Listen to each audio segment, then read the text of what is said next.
And I gathered courage just to go in. And I went in as well. And I think the director just looked at me from top to toe. And he looked at me and he was like, Madam, did you notice the person who just came inside? I said, smilingly, I said, yes. I noted he was from such and such a company, but I just also wanted to come in and say hi. He just looked at me and he asked me, okay, where are you? I told him, okay, I've just started a school uniform shop around just near. And funny enough, he continued with the conversation. He asked me, do you do tracksuits? I said, yes. He told me, okay, go on and bring for us 5 samples of tracksuits. 5 samples, different colors. I told her, no problem. And I left the office. Now, after closing that door and leaving that office premises, it's when I asked myself, what have you just said?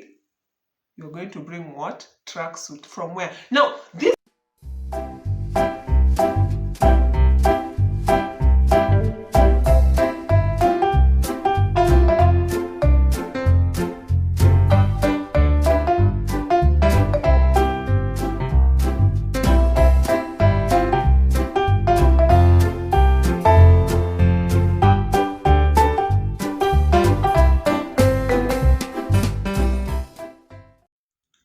Hi friends, once again welcome to Evolve You for You channel. We've been learning so much from this channel and thank you very much for joining us once again. Now, today we are looking at a scenario whereby, have you ever thought of starting a business? Have you ever thought of the challenges involved? Most of the businesses don't see even their first 6 months. Yeah. People have this dream, but when the real challenges come, they can't handle it. Yeah. Today I'm going to give you my story, my journey, the small things that happen behind the scenes, just in the name of starting a business. Yeah. But what we should know generally, even when the Israelites were being sent to the promised land, that land was occupied, not by normal people, but by giants. So I'm sure most of the people are maybe like, one day I'll leave employment and I'll try doing a business. Welcome to our world. Welcome. But even as we welcome you, we'd like to alert you. What are the things that you'll go through?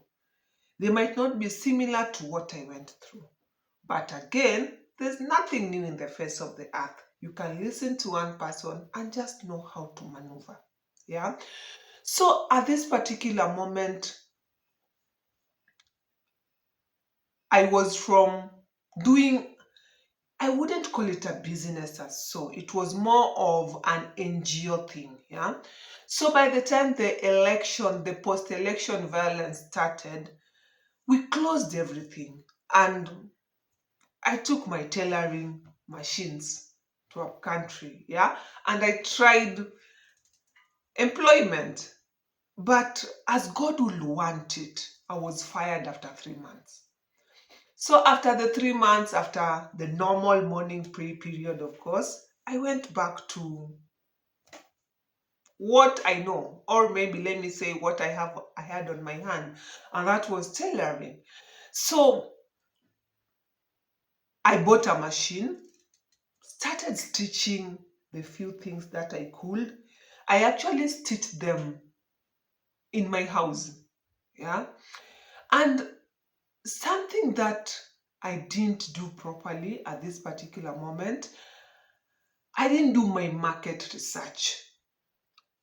I stitched with the mindset of where I was living.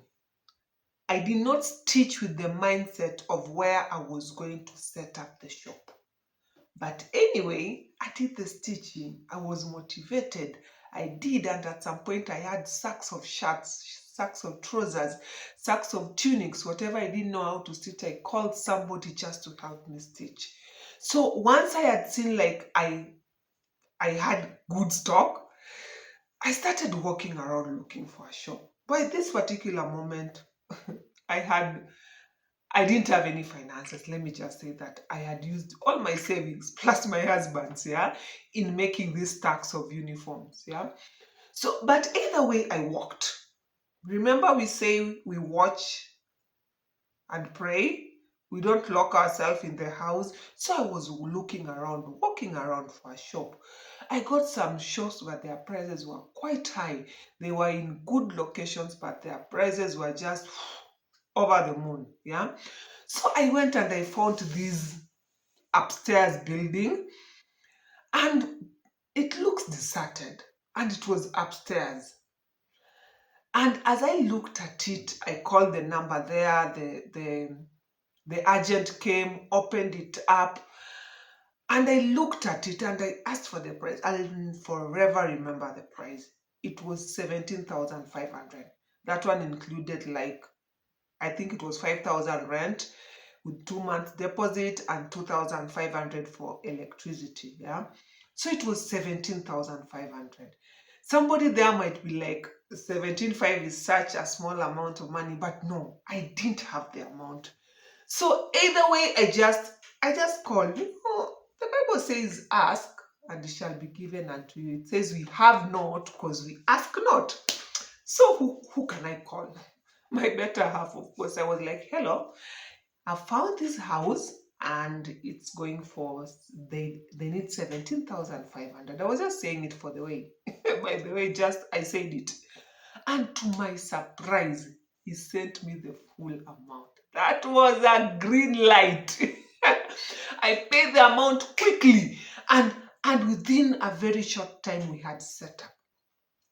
Even as I was in the process of setting up, some women, I wouldn't like to call them idlers, but some women came over and they asked me, "Hi, what do you want to set up?" I was like, "I'm doing school uniform." And they were like, "School what? This place people don't even normally stay for 2 months. How will school uniform above any other business survive here?" But my friends, I was in a point of no return. The 17,500 I paid here was not even mine. I had borrowed it somehow, yeah. And I had used all my investment in making these sacks of uniforms. So I was like, thank you very much for your concern. But either way, I'm still doing this. So we did the setup, we did everything. The first few customers that came over, should I say they disappointed me or they woke me up? They will pick a shirt, look at it, and they will ask me, "Don't you have shirts?" And I was like, that is the shirt. Yeah. In short, the quality I had brought in this place, it was the quality, it was the low quality. Yeah. And the quality they were used to was the quality for the high end. Yeah. So like 4, 5, 6, 10 customers came and everyone will pick the things and they will ask me, "Don't you have shirts?" They even called a label that they were used to. Sad enough, at some point, I had to pack all these things that I had made with the mindset of where I was living, and I had to make other ones that match the mindset of where the shop was set. Yeah. So either way, we did that. And they started appreciating. They were like, "Oh, this is good quality. Now we don't have to go to town. We can be buying." So I just changed my quality at once, but it was a big price to pay. At this particular moment, actually at the beginning of the business, I think I will do business cards. At some point, I was the manager.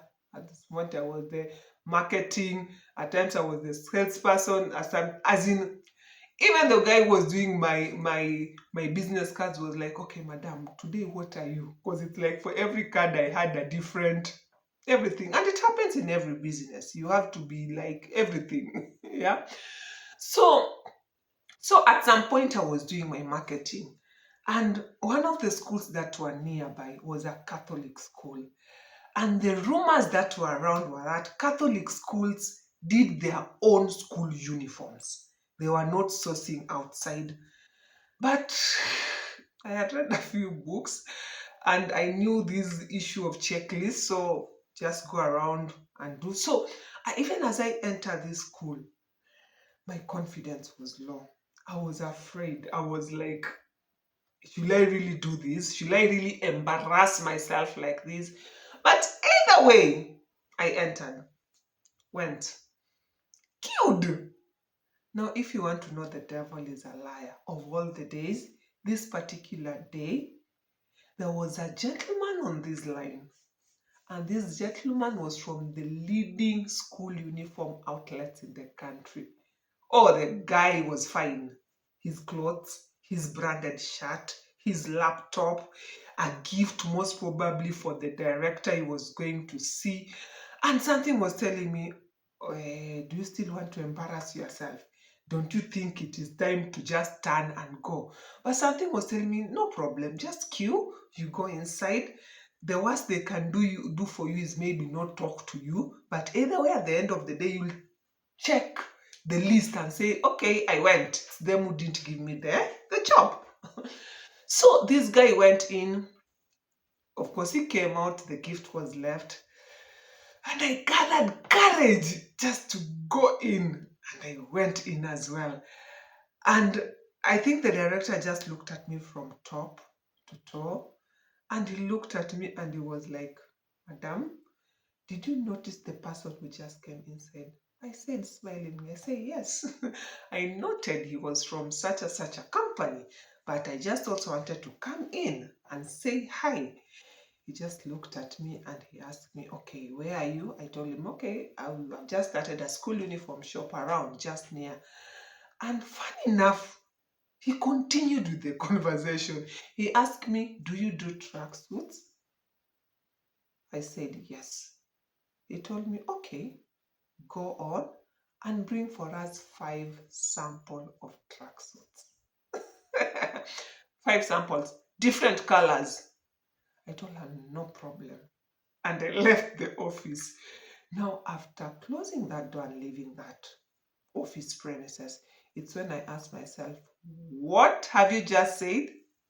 You're going to bring what? Tracksuit. From where? Now, this is the time they were introducing tracksuit to school. Most of the school were still putting on school shorts, and very few people were doing tracksuits. People didn't even know how to do tracksuits by that time, yeah? But I left. Again, a few phone calls. Who did I call first? Of course, my better half. I was like, hello, I'm from this school and they need tracksuits.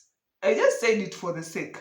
And he asked me, like, they need tracksuit. I know of a guy, I did a task for him and he does tracksuit. He's in South B. Maybe I can give you his contact. I was like, what? So the next day I left early in the morning. I went to this man. And let me tell you that along the way, God will always send people to help you out. Yeah, always. So I went to this guy and I was like, I am so and so. I was sent by so and so. I told him the whole story. I had nothing to hide. I told him like I went to a school and they need tracksuits. They need 5 different colors. And I don't have a budget. Guess what?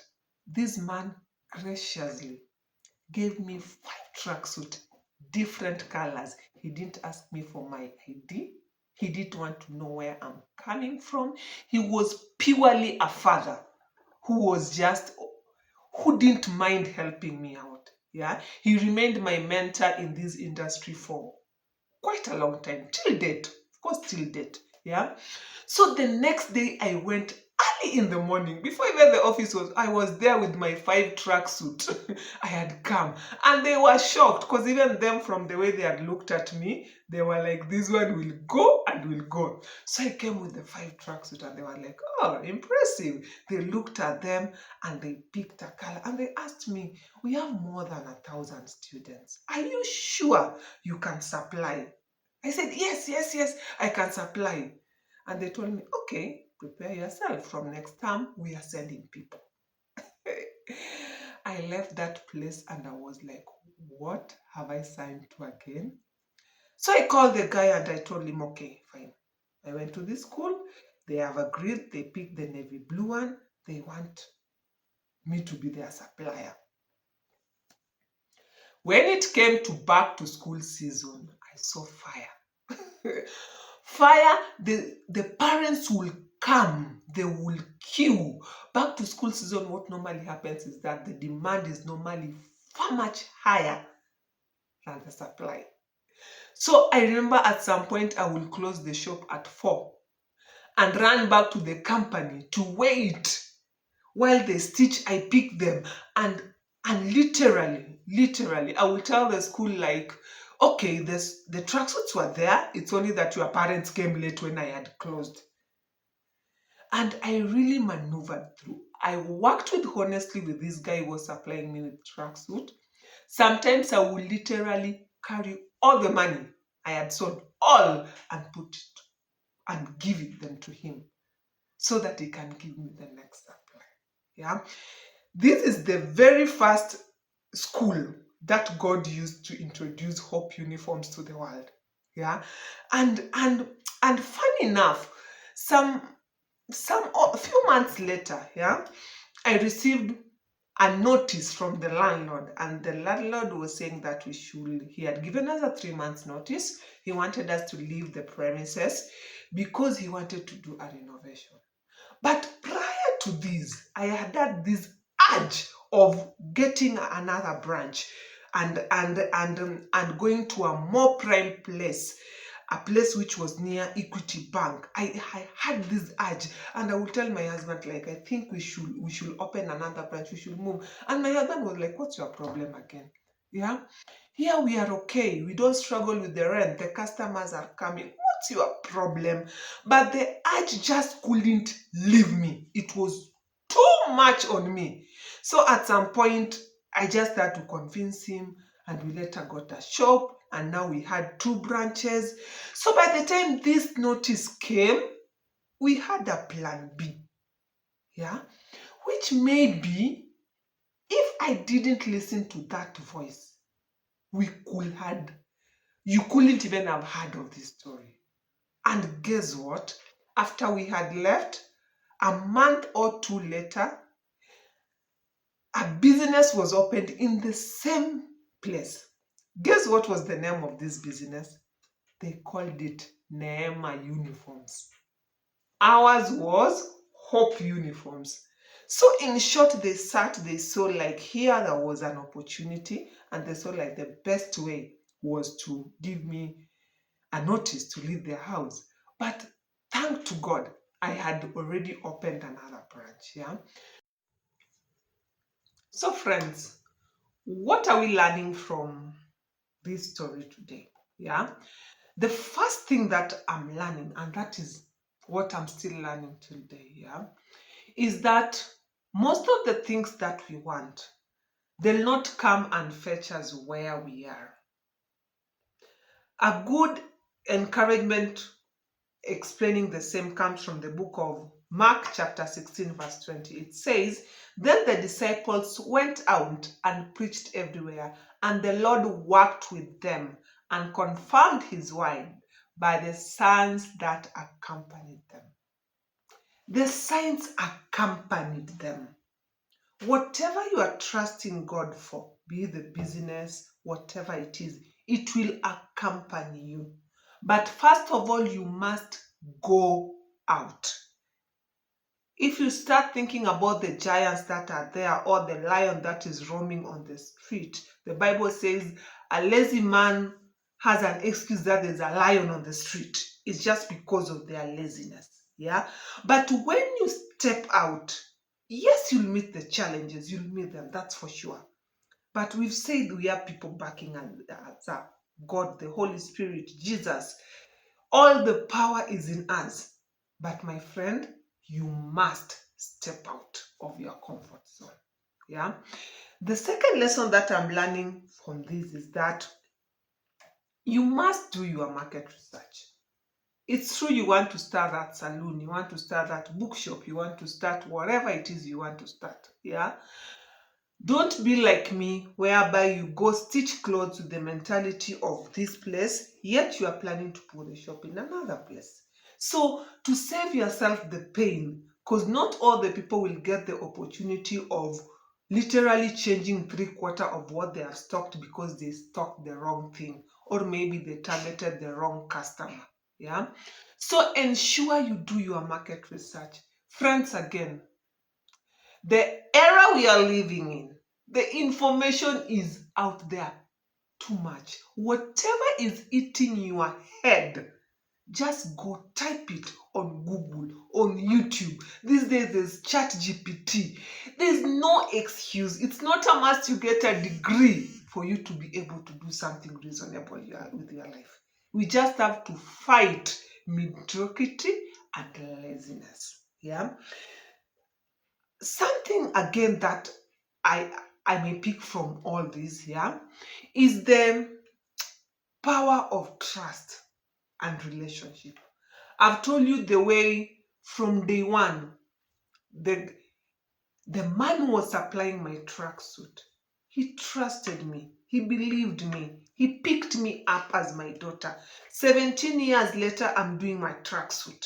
Yeah, I'm doing my own tracksuit, but he still remains a father figure because he gave me goods worth millions and I paid the amount back. Yeah.